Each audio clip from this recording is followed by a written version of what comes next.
চতিয়াৰ অন্যতম বিত্তীয় প্ৰতিষ্ঠান ষ্টেট বেংক শাখা আৰু এয়া হৈছে চতিয়া ষ্টেট বেংক শাখা আৰু এই বিত্তীয় যে প্ৰতিষ্ঠান এই প্ৰতিষ্ঠানে বিত্তীয় লেনদেনৰ লগতে সমান্তৰালভাৱে সামাজিক ক্ষেত্ৰতো আচলতে জড়িত হৈ পৰিছে।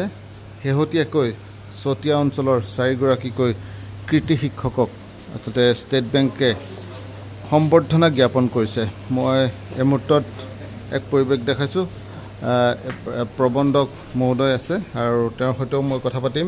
যিহেতু চতিয়া স্থিত যি ষ্টেট বেংক শাখাৰ প্ৰবন্ধক প্ৰেম চেত্ৰী ডাঙৰীয়াই তেওঁৰ নেতৃত্বত ইতিমধ্যে চতিয়াৰ প্ৰান্তৰ 4গৰাকীকৈ কৃতি শিক্ষকক আচলতে সম্বৰ্ধনা জ্ঞাপন কৰিছে আৰু তেওঁলোক হৈছে ৰাজ্যিক যি শিক্ষক কৃতি শিক্ষক বঁটা প্ৰাপক চেঙামাৰী হাইস্কুলৰ ৰিপুঞ্জয় বৰদলৈ, বিশ্বনাথ জিলাৰ কৃতি শিক্ষক বঁটা প্ৰাপক চতিয়া উচ্চতৰ মাধ্যমিক বিদ্যালয়ৰ শিক্ষয়িত্ৰী মানসী দেৱী, শোণিতপুৰ জিলা ভিত্তিত ইতিমধ্যে কৃতি শিক্ষক বঁটা লাভ কৰিছে খনাগুৰি চৰকাৰী উচ্চ বুনিয়াদী বিদ্যালয়ৰ শিক্ষক দিলীপ বৰমুদৈ আৰু শেহতীয়াকৈ 1 নম্বৰ নলবাৰী চৰকাৰী নিম্ন বুনিয়াদী বিদ্যালয়ৰ শিক্ষক গিৰীণ শইকীয়াই লাভ কৰিছে জিলা ভিত্তিত বিদ্যালয়ৰ সাৰথী বঁটা আৰু ইতিমধ্যে চতিয়াস্থিত ষ্টেট বেংকৰ তৰফৰ পৰা এই 4গৰাকীকে ইতিমধ্যে সম্বৰ্ধনা জ্ঞাপন কৰা হৈছে। মই পোনপটীয়াভাৱে প্ৰবন্ধক মহোদয়ৰ ওচৰত আহিছোঁ। আচলতে বিত্তীয় লেনদেনৰ সৈতে জড়িত যিহেতু বেংক, কিন্তু এই মুহূৰ্তত দেখা গ'ল যে ব্যতিক্ৰমীৰ ওপৰত সামাজিক দিশতো আচলতে বেংক প্ৰতিষ্ঠান এখোজ আগবাঢ়িছে। গতিকে কি ক'ব এই মুহূৰ্তত? হয়, নমস্কাৰ।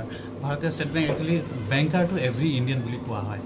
সেই গতিকে আমাৰ সমাজৰ প্ৰতি আমাৰ এটা দায়িত্ব আছে আৰু আমি সেইকাৰণে আমি ভাবোঁ যে সমাজত যিবোৰ ঘটনা ঘটে সেয়া বেয়া হওক বা ভালে হওক, আমি সমাজৰ লগত মিলি সমাজৰ প্ৰত্যেকগৰাকী নাগৰিকৰ লগত আমাৰ কাষ্টমাৰসকলৰ লগত খোজ মিলাই তেওঁলোকৰ সুখত দুখত আমি মানে সমভাগী হ'ব বিচাৰোঁ। এয়া এটা এটা সৰু প্ৰয়াসে আছিল আমাৰ। আৰু ইতিমধ্যে আপোনালোকে 4গৰাকীকৈ কৃতি শিক্ষকক ইতিমধ্যে সম্বৰ্ধনা জ্ঞাপন কৰিছে। হয়, গতিকে আগন্তুক সময়তো এইদৰে আপোনালোকে এই পদক্ষেপ আপোনালোকৰ আচলতে অব্যাহত থাকিব? নিশ্চয় নিশ্চয়। আমাৰ ষ্টেট বেংকৰ এইটো এটা ঐতিহ্য আছে আগৰ পৰাই। যেতিয়াৰ পৰা ষ্টেট বেংক আপোনাৰ স্থাপিত হৈছে তেতিয়াৰ পৰাই মানে নাগৰিকসকলৰ লগত গ্ৰাহকসকলৰ লগত এনেকুৱা এটা সম্পৰ্ক আমি স্থাপন কৰি আহিছোঁ আৰু ভৱিষ্যতে আমি কৰি যাম। ধন্যবাদ আপোনাক। ধন্যবাদ জনাইছোঁ। আৰু এইদৰে আজিৰ দিনটোত আচলতে এক ব্যতিক্ৰমী ৰূপে যি চতিয়া ষ্টেট বেংক শাখাই চতিয়াৰ বিভিন্ন প্ৰান্তৰ 4গৰাকীকৈ কৃতি শিক্ষকক ইতিমধ্যে সম্বৰ্ধনা জ্ঞাপন কৰিছে। এক ব্যতিক্ৰমী পদক্ষেপ।